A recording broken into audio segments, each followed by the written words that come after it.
Esportes, debate. 12:23, estamos de volta com o Rádio Esportes, agora Rádio Esportes Debate. E nós colocamos duas enquetes no ar, meus amigos, Léo Figueiredo e Alexandre Simões. E entre elas, nós discutimos o seguinte: a primeira, tem uma proposta aí, pessoal querendo reduzir de 4 para 3 o número de rebaixados no Campeonato Brasileiro. Concorda, Léo? Não. Também não. Não concordo não, e Romano, tô aqui até abrindo nesse momento a tabela do Campeonato Brasileiro que a gente teve já divulgada, né? Primeira rodada do campeonato, Cruzeiro vai jogar com o Corinthians em São Paulo, o Galo vai jogar com o Vasco e o América vai jogar com o Fluminense. Esse Campeonato Brasileiro talvez seja o Campeonato Brasileiro que tenha mais clubes grandes, sabe? Com a volta do Grêmio, do Vasco e do Cruzeiro para a Série A, talvez a gente tenha o maior número assim de grandões na Série A. E aí vem essa proposta de diminuir o rebaixamento de 4 para 3. Eu não gosto dessa ideia, Romano, porque uma das coisas mais legais do campeonato, além da disputa pelo título, além da disputa para uma vaga na Libertadores, é a briga para quem não vai cair. Ela é muito interessante para o campeonato. Ela incentiva a Série B. A Série B durante muito tempo ficou à margem. A Série B não tinha graça nenhuma.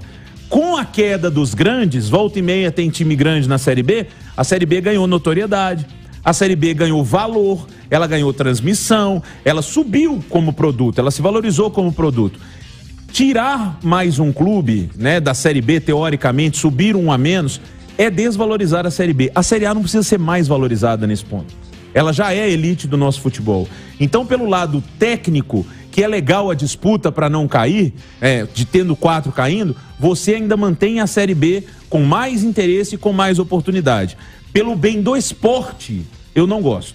Eu gostaria sim que a gente tivesse uma liga, né, tipo NBA, todo mundo tivesse bem e os direitos fossem divididos quase que de forma igual, e a gente tivesse uma liga onde os grandes sempre estiveram, porque é muito mais legal. Você vai fazer, com todo o respeito a times de Série B e C, fazer um jogo do Atlético contra o Flamengo, fazer Cruzeiro e São Paulo, do que você fazer um Cruzeiro e Tocantinópolis.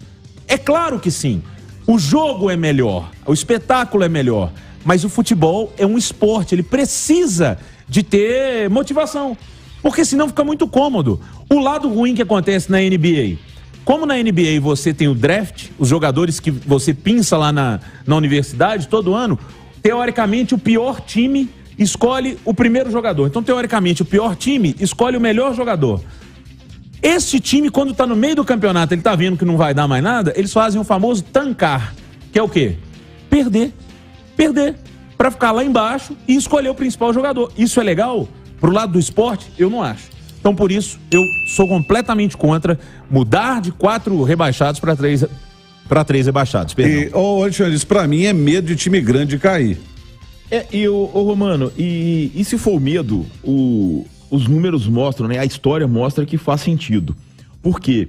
A gente precisa lembrar que, assim, o Brasileirão, ele começou sem ter rebaixamento, né? O estadual era o critério de classificação pro Campeonato Brasileiro, e a gente chegou a ter edições na década de 90 sem rebaixamento. Você vai se recordar que o América chegou a ficar punido sem disputar a competição nacional, porque foi a Justiça Comum brigando por causa de regulamento de Campeonato Brasileiro da primeira divisão de 1993. Na época do falecido Magnus Livre. Isso. Então o América chegou a ficar punido, ficou fora de competições nacionais de qualquer divisão por isso. Mas eu fiz um levantamento rápido aqui, o Romano, enquanto o Léo falava, e você também. Olha só, antes da era dos pontos corridos, que inicia em 2003, a gente teve, entre os chamados 12 grandes, o rebaixamento do Grêmio em 91, aí ele jogou a Série B de 92, aí criaram um modelo lá que 12 subiam, o América entrou nesse grupo, mas subiram 12.